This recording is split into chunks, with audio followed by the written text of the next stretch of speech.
یہ جو گھروں میں اسکول نہیں کھلے ہوئے، ان کے مالکان سے میری لڑائی ہوتی تھی. میں کہتا یار تمہارا اسکول تو اتنا اچھا ہے اور اتنی تمہاری پڑھائی ٹاپ کلاس ہے اور تمہارے اے لیولز کے رزلٹ اتنے اچھے ہیں اور یہ وہ، تو سپورٹس کیوں نہیں کھلاتے؟ اس گھر میں بچہ کیا سپورٹس کھیلے گا؟ تو وہ آگے سے کہتے تھے کہ بھائی یہ تو بچے کوئی جم جاتا ہے، کوئی یہ جاتا ہے. تو میں حیران ہوتا تھا کہ لوگوں نے سپورٹس کو فزیکل فٹنس کے ساتھ کنیکٹ کر دیا.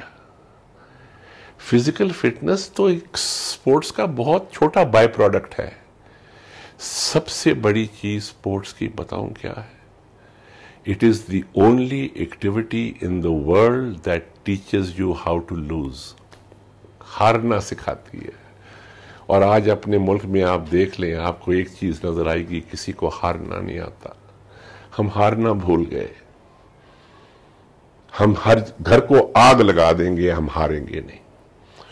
میں تو خیر 2-2.5 سال سے ٹی وی نہیں دیکھتا، لیکن آپ کوئی ٹی وی کا ٹاک شو دیکھ لیں، آپ کو ایک چیز کامن نظر آئے گی: nobody knows how to lose. تو سپورٹس جو ہے نا، یہ واحد چیز ہے جو ہارنا سکھاتی ہے. آپ گھر میں ہار کے دکھائیں نا، بیگم 2 دن کے بعد گھر سے باہر نکال دے گی. آپ دفتر میں ہار کے دکھائیں 2-3 دفعہ تو فارغ ہو جاؤ گے، نوکری تیل ہو جائے گی. یہ ایک ایکٹیویٹی ہے، آپ ہارتے جاؤ، آپ کھیلتے جاؤ، آپ ہارتے جاؤ، کھیلتے جاؤ. اینڈ دین یو ریئلائز کہ یار میں جتنا بھی ہارتا ہوں مجھے ایک اور چانس مل جاتا ہے.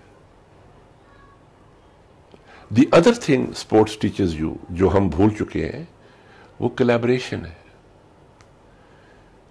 یو ریئلائز کہ you can't do it alone.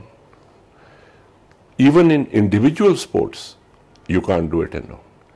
آج Roger Federer world tennis champion ہے، جوکووچ ورلڈ ٹینس چیمپئن ہے. 10 ٹیم کے کوچ ہیں جو اس کو سارا دن کراتے ہیں.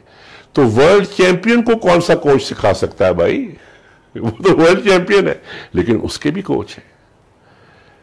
بیکاز یہ ایک فیکٹ ہے کہ آپ ایک ٹیم کے بغیر نہیں چل سکتے.